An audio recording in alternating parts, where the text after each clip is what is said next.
अध्यक्ष महोदय, अध्यक्ष महोदय, लक्ष वेदी क्रमांक 975. अध्यक्ष महोदय, वितरित केल्याप्रमाणे अध्यक्ष महोदय, 30/10/2023 ला एक दुर्दैवी घटना माझ्या जिल्ह्यामध्ये, जी बीड जिल्ह्याच्या इतिहासामध्ये घडली नाही किंवा घडून आणलेली गोष्ट आमच्या बीड जिल्ह्यामध्ये झाली. त्या दिवशी अध्यक्ष महोदय, मी विचार केला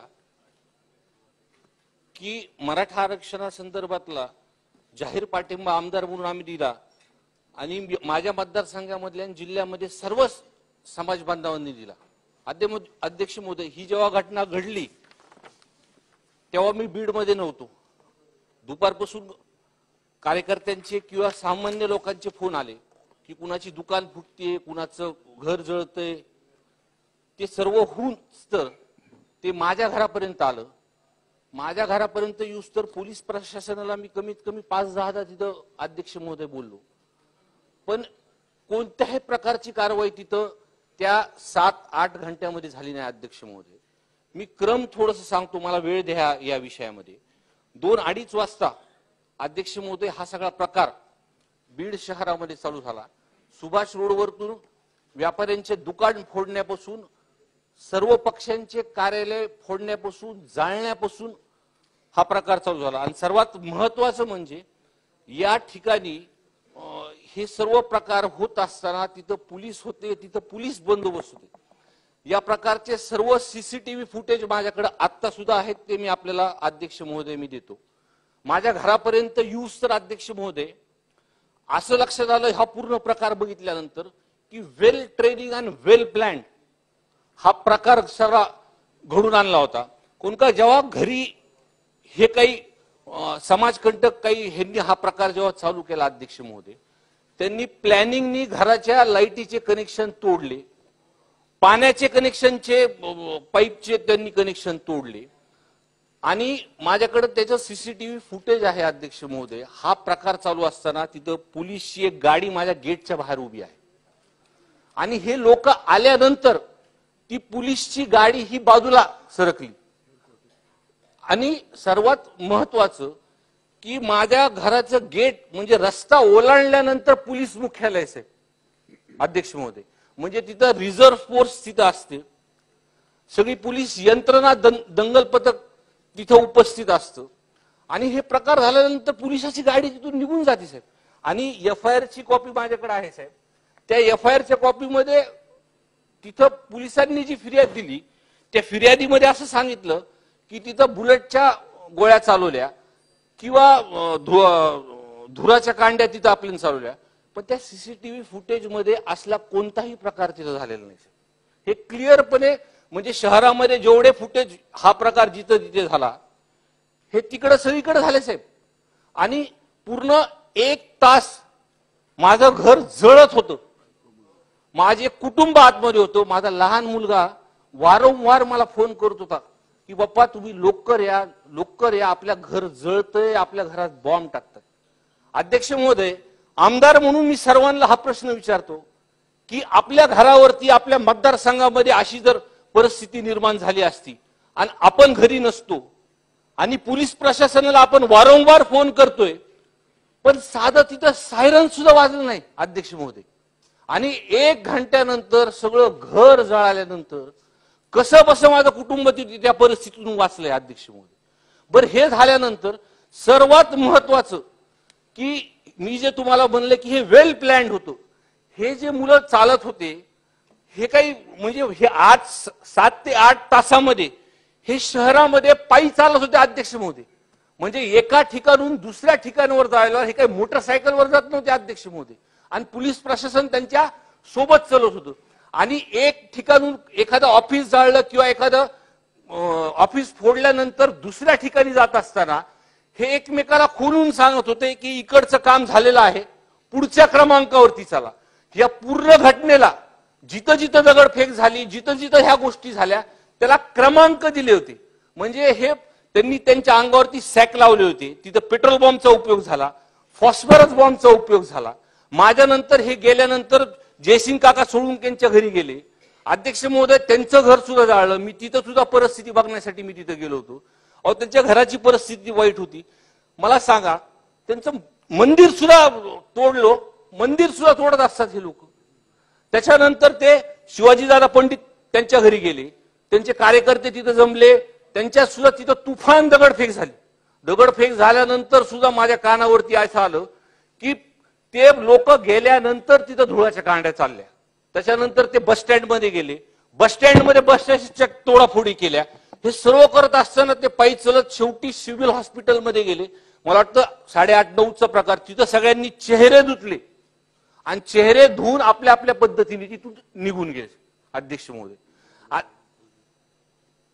आणि ह्याचे सगळे फुटेज, ह्यांच्या गाड्या कुठून येतात, गाड्याचे नंबर काय आहेत. बरं, ह्याच्यानंतर ह्या सर्वांना अध्यक्ष महोदय अटक झाली. अटक होऊन सुद्धा 20-22 दिवस झालेत अध्यक्ष महोदय. पण कोणत्याही पद्धतीचा तपास, खरं तर हे सगळे कॉर्डिनेटर आहेत, गृहमंत्री साहेब हे सगळे कॉर्डिनेटर आहेत, एकमेकाला फक्त हे कॉर्डिनेट करून सांगत होते की या नंबरवर चला आणि त्या नंबरवर चला. खऱ्या अर्थाने ह्याचा मास्टर माइंड कोण आहे हे हुडकून काढणं फार गरजेचं आहे. आदरणीय भुजबळ साहेबांनी सुद्धा माझ्या घरी भेट दिली.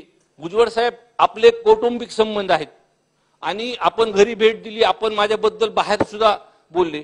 पण मी प्रामाणिकपणे सांगतो अध्यक्ष महोदय, मी ह्याचा सर्व एक आमदार म्हणून, लोकप्रतिनिधी म्हणून ह्या सर्व प्रकारचं बारकाईने जेव्हा परिस्थिती ही बघितली, त्याच्यानंतर मला हे लक्षात आलं की ह्या घटनेमध्ये मराठा समाजाच्या आंदोलकांचा कुणाचाही संबंध नाही किंवा इतर समाजाच्या कुणाचाही संबंध नाही.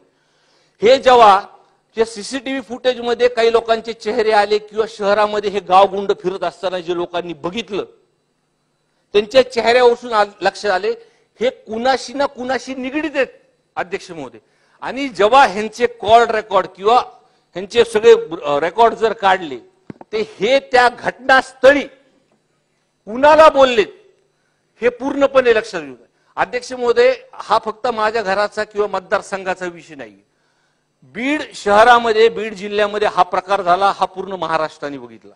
आणि हा प्रकार झाल्यानंतर समाजामध्ये ओबीसी आणि मराठा समाजामध्ये तेढ निर्माण करायचं काही लोकांनी प्रश्न केला. पण माझं घर चाललंय, माझं कुटुंब अडचणीत होतं, माझा लहान मुलगा अडचणीत होता. साहेब, मी या विषयामध्ये खोटं बोलणार नाही. माझी विनंती आहे भुजबळ साहेबाला की भुजबळ साहेब, आपण माझं झाल्यानंतर आपण या विषयामध्ये ह्याच्या खोलापर्यंत गेलो पाहिजे, ह्या कॉर्डिनेटर कडून ह्याचे मास्टर माइंड काढले पाहिजे आणि ह्याचा तपास खालपर्यंत गेल्यानंतर पूर्ण महाराष्ट्रासमोर चित्र आलं पाहिजे आणि आपण ह्याची न्यायालयीन म्हणजे चौकशी ही आपण मागाव, ही माझी विनंती आहे. गृहमंत्री साहेब, मी एक आमदारांनी सभागृहातल्या सगळ्या आमदारांसमोर ही कळकळीची विनंती आहे की ते 7-8 तास माझं मतदारसंघात माझं घर जेव्हा जळत होतं, प्रत्येक व्यापाऱ्याचे दुकान जेव्हा फुटत होते, ती मी परिस्थिती बघितली. माझी एवढीच प्रश्न आहे गृहमंत्री साहेबांना की 7-8 तासामध्ये पोलीस प्रशासन का मध्ये तिथं आलं नाही. एक प्रकरण मी बघितलं, मुख्यमंत्री साहेबांचा एक व्हिडिओ बघितला, एक बातमीमध्ये बघितलं की खडसे साहेबांची तब्येत खराब झाली तर त्यांनी एअर अँब्युलन्स तिथं पाठवली आणि माझं शहर आणि माझं घर 7-8 तास जळत होतं. पोलीस मुख्यालय माझ्या समोर होतं, पोलिसाची गाडी माझ्या घराच्या दारात होती, पोलीस शहर फुटत असताना त्या सीसीटीव्ही फुटेज मध्ये सगळीकडे पोलीस आहे. कशामुळे पोलीस प्रशासनाने ह्या संदर्भात, खऱ्या अर्थाने मला पोलीस प्रशासनावरती टीका करायची नाही. मी का आतापर्यंत मी बघितलंय की आम्ही जेव्हा पण त्यांना कोणतंही प्रकरण सांगतो ते एकदम पुढाकाराने आम्हाला मदत करतात. पण माझा प्रश्न असा आहे की त्यांचे त्या 7-8 तासासाठी कुणी त्यांचे हात आवरले. दुसरा विषय, आपण या विषयामध्ये गृहमंत्री साहेब आपण न्यायालयीन चौकशी लावणार का आणि ह्या कॉर्डिनेटर जे आहेत ह्यांचे सीडीआर वरतून ह्यांचे मास्टर माइंड आपण काढणार का, एवढा माझा प्रश्न आहे. सन्माननीय उपमुख्यमंत्री महोदय. सन्माननीय अध्यक्ष महोदय, खरोखर एकूण ही जी घटना या ठिकाणी घडलेली आहे ही अतिशय गंभीर घटना आहे आणि अशा प्रकारे मॉबनी जाऊन लोकप्रतिनिधींचे घरं जाळणे, त्यांना टार्गेट करणं आणि जवळपास सगळ्याच पक्षाच्या लोकांवर त्या ठिकाणी त्यांनी टार्गेट केलेलं आहे. आमच्या भाजपचे अध्यक्षाचं ऑफिस त्या ठिकाणी त्यांनी झालं, राष्ट्रवादीचं झालं, दोन्ही राष्ट्रवादीवर हल्ला झाला, दोन्ही शिवसेनेच्या गटांवर त्या ठिकाणी हल्ला झाला, सगळ्यांवरच हल्ला त्या ठिकाणी झालेला आहे. आणि एकूणच ही जी काही सगळी परिस्थिती आहे त्याच्यामध्ये संदीप क्षीरसागर यांनी जी काही त्यांची व्यथा व्यक्त केलेली आहे ती निश्चितपणे गंभीर आहे. आणि माझं अतिशय स्पष्ट या संदर्भातलं मत आहे की अशा प्रकारच्या ज्या घटना आहेत याच्याकडे राजकारणाच्या पलीकडे जाऊन पाहिलं पाहिजे. कारण अशा प्रकारच्या घटनांमध्ये जर आपण राजकारण करायला लागलो तर मला असं वाटतं की मग महाराष्ट्रामध्ये कायदा आणि सुव्यवस्था कधी राहणार नाही. आणि म्हणूनच पहिल्यांदा तर जी काही घटना घडली त्यावेळी जो काही अवेलेबल पोलीस फोर्स होता हा पोलीस फोर्स त्या ठिकाणी जी कारवाई करता येत होती ती करत होता. आणि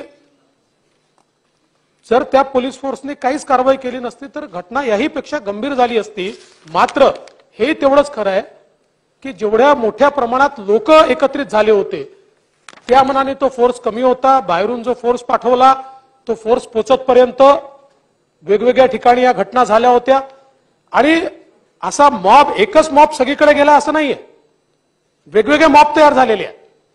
आता जे काही आपण त्याची तपासणी केली काही लोक कॉमन दिसत आहेत, म्हणजे 3-4 लोक असे आहेत जे 2-3 स्पॉटवर आहेत, 3-4 लोक काही लोक असे आहेत ते 4 स्पॉटवर आहेत. पण प्रत्येक स्पॉटवर वेगवेगळे लोक देखील त्या ठिकाणी आपल्याला मोठ्या प्रमाणात पाहायला मिळत आहेत. आणि म्हणून या संदर्भात आपण जर बघितलं तर माजलगावची केस असेल किंवा बीडची केस असेल मोठ्या प्रमाणात या ठिकाणी आपण अटक केलेली आहे. एकूण 278 आरोपी हे आतापर्यंत अटक झालेले आहेत, ज्यातले 30 आरोपी असे आहेत की जे सराईत गुन्हेगार आहेत, ज्यांच्यावर वेगवेगळ्या प्रकारच्या मोठ्या गुन्ह्याच्या केसेस आहेत. असे सराईत गुन्हेगार याच्यामध्ये 30 आहेत. आणि अजूनही माजलगावच्या केसमध्ये 40 गुन्हेगार हे फरारीत आहेत, त्यांचा शोध घेणं चाललाय. बीडच्या गुन्ह्यामध्ये म्हणजे जे वेगवेगळे गुन्हे झाले 61 गुन्हेगार हे अजूनही त्या ठिकाणी सापडलेले नाहीत, त्यांना शोधण्याचा प्रयत्न चाललेला आहे. आणि जे वारंवार काही लोक मांडण्याचा प्रयत्न करतायत किंवा तुम्ही निष्पापांना पकडताय, ज्यांची ऍक्टिव्ह याच्यामध्ये पार्टिसिपेशन होतं, ज्यांना ज्यांना पकडलाय असं आहे. मॉब पॅसिव्ह असतो, ऍक्टिव्ह असतो. मॉब तर 5000 लोकांचा देखील असू शकतो, पण ते सगळे 5000 लोक पकडलेले नाही आहेत. ज्यांच्या विरुद्ध सबळ पुरावा आहे, जे लोक हे सगळं करताना दिसत आहेत आणि मेजर लोकांच्या विरुद्ध सीसीटीव्हीचं फुटेज आहे, पण आपल्याकडे तिथे सीसीटीव्हीचं कव्हरेज असं नाही आहे की ज्याच्यामध्ये 360 डिग्री आपल्याकडे कव्हरेज येईल. जसं प्रकाशदादांच्या घरी जे जाळायचा प्रयत्न करत होते त्यातल्या एका मॉबने सीसीटीव्ही फोडून टाकलाय, त्यामुळे त्याचं काही आपल्याकडे फुटेजच नाहीये. तर केवळ फुटेज नाही तर ज्यांना आता आरोपींना पकडलं, या आरोपींची चौकशी झाली, त्यांचे व्हॉट्सअपचे मेसेजेस कोणी कोणाला काय एक्सचेंज केलेले आहेत, टेक्स्ट मेसेजेस कोणी कोणाला काय एक्सचेंज केलेले आहेत, प्रत्येकाचं मोबाईल लोकेशन काय हे त्या ठिकाणी बघितलेलं आहे. आणि मग ज्यांच्या ज्यांच्या विरुद्ध पुरावे मिळालेले आहेत अशा लोकांना या ठिकाणी अटक केली आहे. आणि हे जे मी सांगितलं अजून 101 लोक 61 लोक बीडचे आणि 40 लोक माजलगावच्या केसमधले, या लोकांच्या विरुद्धही सबळ पुरावे आहेत, त्यामुळे त्यांना देखील अटक या ठिकाणी करण्यात येणार आहे. आणि आपण या ठिकाणी जे सांगितलं हे खरं आहे की पोलिसांची कारवाई याहीपेक्षा जास्त व्हायला हवी होती, पण दुर्दैवाने पोलिसांची संख्या आणि जे दंगलखोर लोक होते त्यांची संख्या या संख्येत एक मोठा फरक होता. आणि म्हणून त्या ठिकाणी नवीन फोर्स जो पाठवला तो फोर्स पाठवतपर्यंत हे काबूमध्ये आणणं कठीण गेलं, हे देखील तितकंच सत्य आहे. दुसरं असं आहे की आता आम्ही हेही तपासून पाहतो आहोत की हे प्लॅन्ड होतं का. याच्यामध्ये अशा प्रकारचे जे काही हल्ले आहेत हे ठरवून त्याची तयारी करून या संदर्भात अशा प्रकारचा हल्ला केलाय का, लवकरच ते देखील लक्षात येईल. आपण जे म्हणताय याच्या मागचे मास्टर माइंड आहेत का, त्याही दिशेने आम्ही चाललो. आणि हे जे आता फरार आहेत याच्यातले काही लोक सापडले की मग ज्या काही मास्टर माइंड संदर्भातल्या शंका आहेत त्या शंका देखील या ठिकाणी त्याचंही निरसन हे निश्चितपणे या ठिकाणी होईल. आणि म्हणून या घटनेला सरकारने अत्यंत गांभीर्याने घेतलाय. या संदर्भात जी कारवाई करण्याची आवश्यकता आहे ती सगळी कारवाई आम्ही केलेली आहे. आणि कुठल्याही प्रकारे याच्यामध्ये कोणी असो, कुठल्या पक्षाचा आहे, जातीचा आहे, धर्माचा आहे, काही न पाहता याच्यामध्ये कारवाई ही करण्यात येईल हा विश्वास मी आपल्याला देतो. आपल्यापैकी अनेकांशी पोलीस बोललेले आहेत. आपण ज्या शंका व्यक्त केलेल्या आहेत त्याच्यावरही आमचा तपास चाललेला आहे. त्यामुळे याच्यामध्ये कुठल्याही प्रकारे मागे हटण्याचं कारणच नाही, याच्यामध्ये आम्ही मागे येणार नाही. अध्यक्ष महोदय, सन्माननीय उपमुख्यमंत्री गृहमंत्र्यांनी माहिती दिली. अध्यक्ष महोदय, एवढा मोठा हल्ला होणार आहे आणि इंटेलिजन्सला कळू नये हे मला काही खरं वाटत नाही. मी फार जबाबदारीने सांगतो की बीडच्या एसपींना जिल्ह्यामध्ये बीडमध्ये काहीतरी होण्याची शक्यता आहे अशी वॉर्निंग ऑलरेडी 3 दिवस आधी देण्यात आलेली होती. त्यांना कळवण्यात आलेलं होतं की काहीतरी होण्याची शक्यता आहे आणि त्यामुळं त्यांच्याकडून हलगर्जीपणा झालाय यात तर काही शंका नाही. सकाळी माजलगावला जाऊन अध्यक्ष महोदय प्रकाशदादा सोळंकींच्याकडं घराला आग लावण्यात आली. त्यावेळी तिथल्या फुटेजमध्ये पोलीस दिसतायत तिथं आणि स्वतः एसपी तिथं जाऊन जे बसले ते तिथनं बाहेर आलेच नाही. सगळं बीड शहर जळत असताना माजलगाववरून जिल्हा पोलीस अधीक्षकांना बीडला येण्याची इच्छा झाली नाही.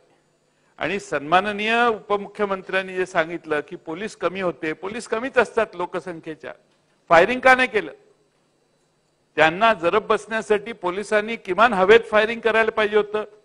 पोलीस 50 असतात, मॉब 1000-2000चा असला तरी व्हॉट इज एक्सपेक्टेड इज पोलिसांनी आता 5000चा मॉब म्हटलं 5000 किंवा 1000 भर पोलीस आणू शकत नाही पण कधी. त्यामुळे फायरिंग करून त्यांना दहशत करून जागेच थांबवलं. राष्ट्रवादीचं कार्यालय सकाळी जाळण्यात आलं. त्यानंतर संदीप क्षीरसागरांच्याकडे घरात शिरले, जयदत्तांना क्षीरसागरांच्याकडे काही झालं. त्यानंतर जयसिंगराव सोळंकींच्याकडे झालं. शिवाजीराव पंडित साहेबांच्या घरावरही गेलेले होते. हे जे पद्धत जी झाली ती ह्या शहरात मॉब फिरत होता. आपण जे म्हटला वेगवेगळ्या ठिकाणी वेगळे, तसं नव्हतं. हे सगळे नंबर दिलेले होते आणि हे फिरत होते. 15 नंबर, आता 22 नंबर मॉब फिरतोय शहरामध्ये. यांनी तर सांगितलं आता सन्माननीय सदस्यांनी की घरासमोर पोलीस गाडी हल्ली, समोर पोलीस हेडक्वार्टर आहे.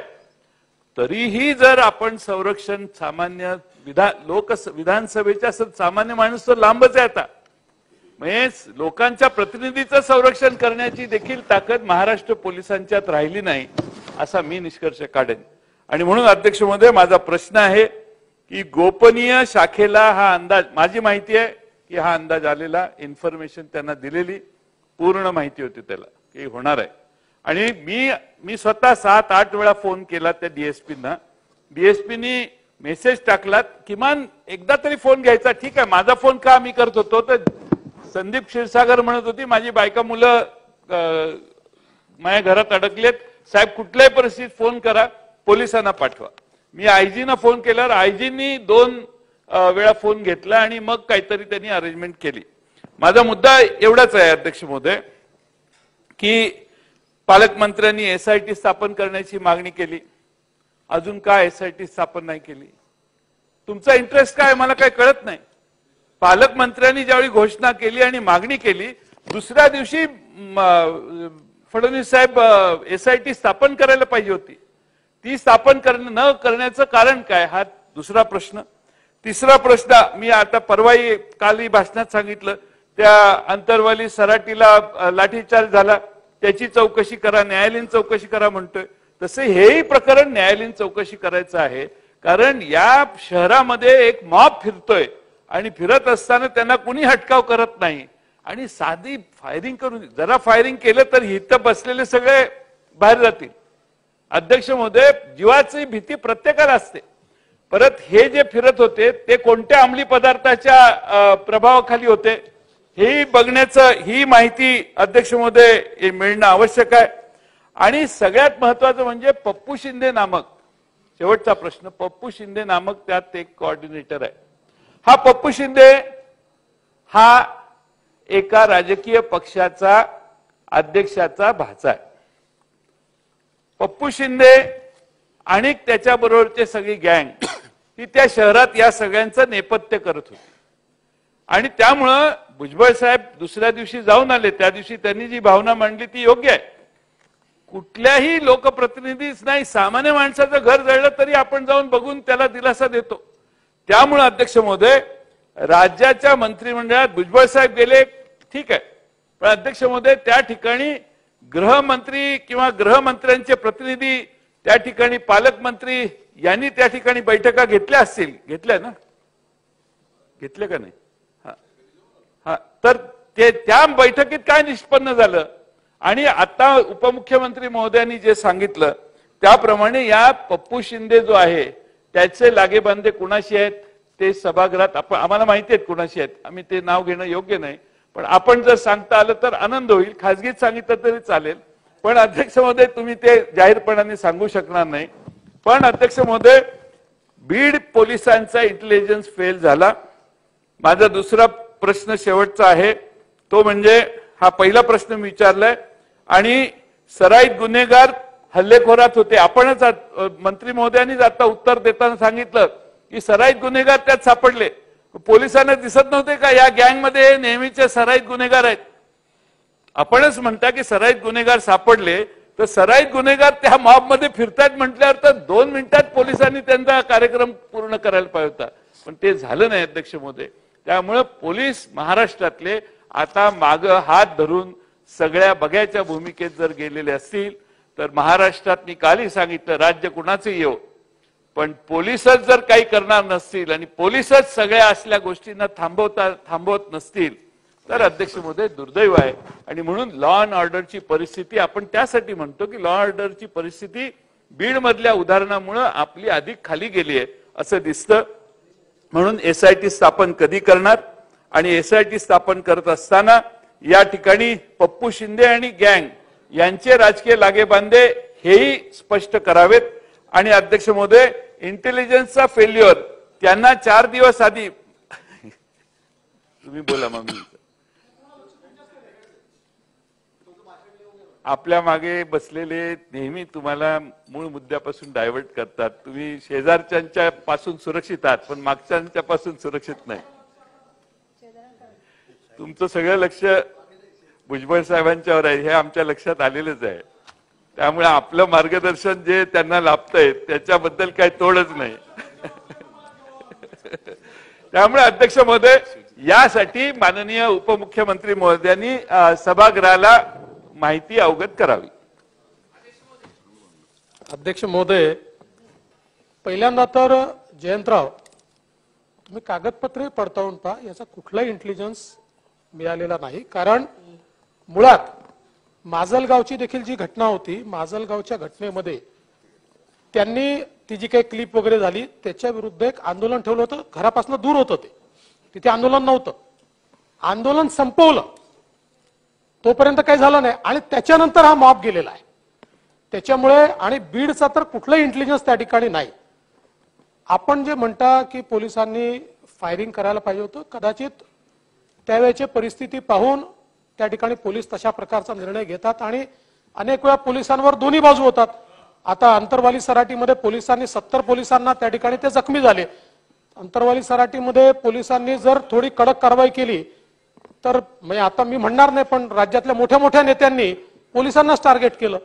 पण माझं म्हणणं आहे की आपली भावना योग्य आहे, आपल्या भावनेशी मी बिलकुल त्याच्यामध्ये माझं दुमत नाही. याच्यामध्ये कदाचित अजून कडक कारवाई करता आली असती, पण अनेक वेळा तिथली परिस्थिती पाहून, आता जसे 30 लोक आहेत, आता एवढा 5000 लोकांचा मॉब आहे, तिथे काही पोलीस एवढ्या संख्येने नाही आहे की अरे हा सापडला याला उचलून घेऊन जाऊ. अशा मॉबना आपण तर गृहमंत्री राहिलात, आपल्याला कल्पना आहे. एका ठिकाणी 5000 होता, एका ठिकाणी 1500 होता. तुम्ही नव्हता तो तिथे, तुम्हाला काय माहिती आहे? अरे सीसीटीव्ही फुटेज मध्ये काय येतं? सगळं थोडी येतं सीसीटीव्ही फुटेज मध्ये. किती लोक माझ्याकडे, शेवटी रिपोर्ट आमच्याकडे आहे. जो काही होता हा मोठा मॉब होता त्या ठिकाणी आणि त्याच्यामुळे जयंतराव, अरे बाबा FIR हा फर्स्ट इन्फॉर्मेशन रिपोर्ट आहे, त्याच्यात अनेकांचे नावं देखील नसतात, नंतर त्यांच्यावर कारवाई होते. असं काय करताय? त्याच्यानंतर पहिल्या फर्स्ट इन्फॉर्मेशन रिपोर्ट याचा अर्थ सगळ्या गोष्टी त्यात येत नसतात. फर्स्ट इन्फॉर्मेशन रिपोर्ट नंतर आता हे जे लोक आपण पकडतो त्यांची नावं आहेत का त्याच्यामध्ये? नाही आहेत. तेव्हा माझं उत्तर उद्या, तुम्ही बोला ना परत, तुम्ही बोला परत, माझं उत्तर उद्या. त्यामुळे या ठिकाणी जयंतराव ही गोष्ट खरी आहे की याच्यामध्ये अधिकची कारवाई व्हायला पाहिजे होती आणि म्हणून मी सन्माननीय पालकमंत्र्यांशी चर्चा केली होती SITच्या संदर्भात. पण माझी पोलीस प्रमुखांशी ज्यावेळेस चर्चा आली त्यावेळेस त्यांनी सांगितलं की एका लेवलला आपली इन्क्वायरी पोहोचली आहे, त्याच्यामध्ये पुन्हा आपण नवीन अधिकारी त्या ठिकाणी आणणं म्हणजे ती इन्क्वायरी कदाचित थोडी डिरेल होईल. पण माझी हरकत नाहीये, जर सभागृहाची इच्छा असेल तर या संदर्भात 2 दिवसामध्ये आम्ही SIT स्थापन करू आणि SITला ही कारवाई त्या ठिकाणी देऊ. आपण पप्पू शिंदे बद्दलच काय विचारलं? मी नावं सांगू, आता फोटो पण दाखवू, कोणाकोणासोबतचे कोण कोण लोक आहेत. याला राजकीय वळण देऊ नका जयंतराव. नाही, मग याच्यामध्ये हा सूरज चुंगडे कोण आहे, शिराळे कोण आहे, नवनाथ शिराळ कोणचा तो, नाही असं नको. हा बघा, हा राजकीय विषय नाहीये साहेब, नाहीये. आणि आता हे बघ, हे सगळे फोटोग्राफ माझ्याकडे आहे, कोणाचा कोणासोबत कोण आहे, कुठला आरोपी कोणासोबत आहे. त्यामुळे याला असं आहे, कोणाच्याही पक्षाचा असो, ज्यांनी जाळपोळीमध्ये त्या ठिकाणी काम केलं त्याच्यावर कारवाई झाली पाहिजे. ती कारवाई आम्ही निश्चितपणे करू. आणि या संदर्भात मी पुन्हा सांगतो, कुठलाही आरोपी त्याला सोडणार नाही म्हणजे नाही. चला पुढे जाऊया आता. नाही झालं आता एकदा, किती वेळा तेच. चला जयंत पाटील साहेब, तुम्ही शेवटचं बोला. जयंत पाटील साहेब शेवटचं बोला. अध्यक्ष महोदय, हा विधानसभेच्या सदस्यांच्या घरावर एक नाही 2, 3, 4 जणांच्या, 2 मिनिटं हो, त्यांचं तरी ऐका, माझं ऐकत नाही तर त्यांचं ऐका. चला अध्यक्ष महोदय, हा विधानसभेच्या सदस्यांच्या घरावर झालेल्या हल्ल्यांबद्दल प्रश्न लक्षवेधी आहे, महत्वाची आहे. आपण थोडासा वेळ द्यावा.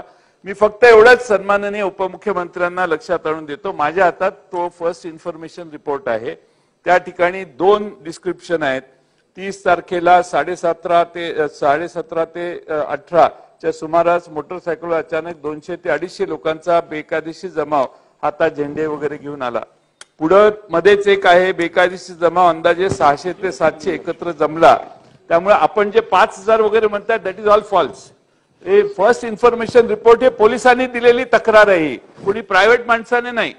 त्यामुळे पोलीस अधिकारी किंवा पोलीस कर्मचाऱ्यांनी दिलेली ही किरण गंगाधर पवार 40 वर्ष नोकरी पोलीस उपनिरीक्षक नेमणूक पोलीस स्टेशन बीड शहर यांनी दिलेली FIR आहे. 5000 इज रॉंग.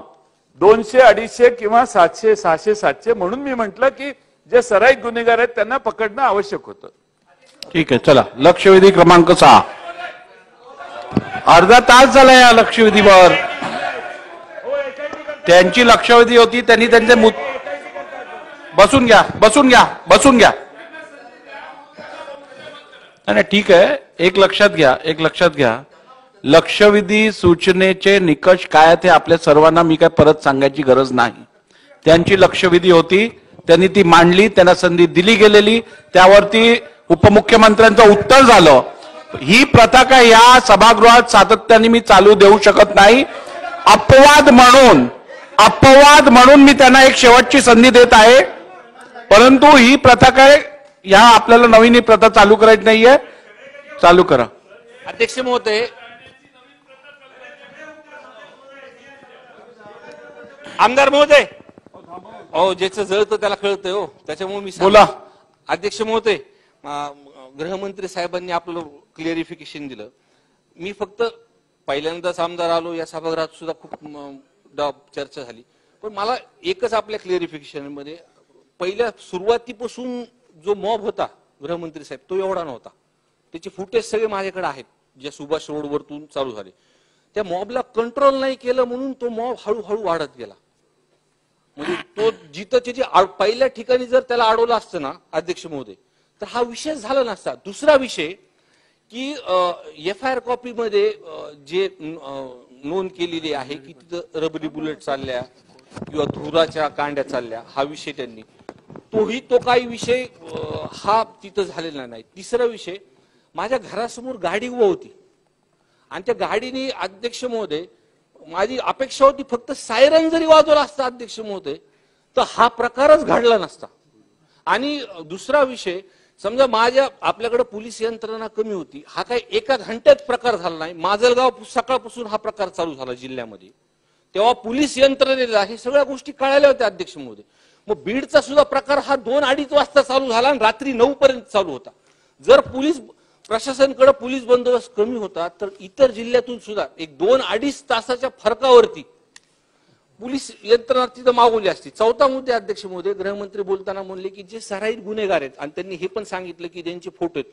मी पूर्णपणे सहमत आहे. जे ज्यांच्याशी संबंधित असतील गृहमंत्री साहेब, तर पण त्यांच्यावरती कडक कारवाई करू का. मराठा समाजाच्या आंदोलनांचा ह्यांचा काही संबंध नव्हता. हे समाजाचे म्हणजे ह्यांनी विरुद्ध तिथं ह्यांनी काम केलेलं आहे.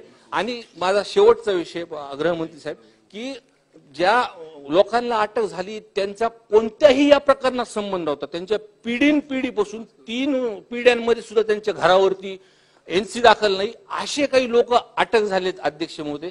या लोकांना सोडायचा आपण प्रयत्न करा. आणि शेवटचं मुद्दा, माझ्या घरावरती जे प्रकरण झालंय साहेब, त्याचं काही राजकीय भांडवल करून काही महाराष्ट्रात उचलू नका, एवढीच सभागृहाला विनंती करतो. पहिल्यांदा तर जयंतराव, मी पुन्हा माहिती घेतली, माजलगाव इथे 5,000चा मॉब होता आणि बीड शहरामध्ये 1,500 ते 2,000चा मॉब होता. हे पोलिसांच्या रेकॉर्डला आलेलं आहे. त्यामुळे आपल्याला माहिती आहे FIR मध्ये सगळ्या गोष्टी पहिले येत नाहीत, नंतर त्या गोष्टी त्या ठिकाणी ज्या आहेत त्या येत असतात. आणि आपण जो मुद्दा या ठिकाणी मांडलेला आहे, आपल्याला ही कल्पना आहे की माजलगावची घटना झाली तर SP इकडचा फोर्स घेऊन माजलगावला गेले आणि त्याच्यानंतर इकडे ही बीडमध्ये हे सगळं सुरू झालं. तो फोर्स आला, बाहेरचा फोर्स आला, हा सगळा फोर्स पोचतपर्यंत या मॉबनी या ठिकाणी या सगळ्या कारवाया केल्या होत्या.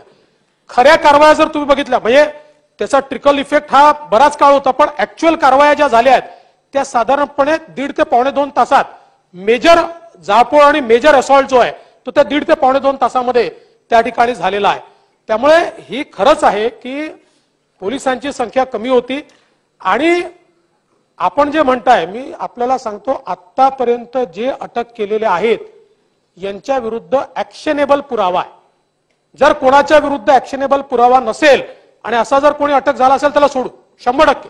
आपल्याला कोणाला अटकवायचं थोडी आहे, पण ज्याच्या विरुद्ध ऍक्शनेबल पुरावा आहे आणि तो आज जर म्हणत असेल की नाही नाही त्यावेळेस चुकलो, मी यांच्यासोबत चालला गेलो, माझा मित्र होता म्हणून गेलो, हे चालणार नाही. आणि मी तुम्हाला हात जोडून विनंती करतो की तुमचं घर तर झालंच गेलं, पण तुमचं एकट्याचं नाही, इतक्या लोकांची घरं त्या ठिकाणी झाली आहेत, त्यांचं हॉटेल झालंय, त्या बाकी लोकांची घरं झाली आहेत, यांची कार्यालय झाली आहेत. दया दाखवू नका, ही वेळ नाही ती. या ठिकाणी ज्यांनी चूक केली असेल त्याच्यावर कारवाई करावीच लागेल. आणि चूक केली नसेल आणि जर कोणाला अटकवलं असेल, मी तुम्हाला शब्द देतो, चूक केली नसेल आणि अटकवलं असेल, मी स्वतः लक्ष घालून त्याला बाहेर काढेल. पण चूक केलेल्याला या ठिकाणी आज जर आपण माफ करत राहिलो ना तर महाराष्ट्रामध्ये उद्या कुठल्याच लोकप्रतिनिधीचं घर हे या ठिकाणी शिल्लक राहणार नाही. चला लक्षवेधी क्रमांक 6. अध्यक्ष महोदय, लक्ष्मी